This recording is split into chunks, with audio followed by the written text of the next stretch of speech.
Welcome to Chillin' 101. We hope this video helps. You start by unlocking your iPhone and opening messages. Once done, find the exact conversation with the message you want to cancel. Make sure you notice the bubble color because blue means iMessage and green means SMS. This matters for cancel options. Tap the conversation to view recent messages and scroll to the message you sent. If you act quickly, you'll have more options to remove or unsend, so don't delay after locating it. Now long press the Sent iMessage bubble to reveal the menu. You'll see options like Copy, Edit, and possibly Undo Send. If Undo Send appears, tap it immediately.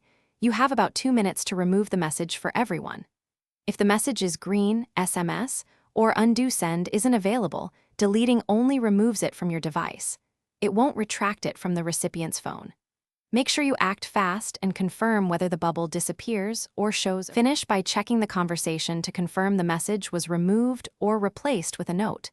If it still shows, delete the conversation to clean your device and consider blocking the contact to prevent further messages. If Undo Send didn't work, make sure both you and the recipient use iMessage and have recent iOS updates, because otherwise you can only delete locally. Lastly, if a time window expired, communicate directly to the recipient to clarify. Technical retraction isn't always possible. Thanks for watching. Consider subscribing if we helped you.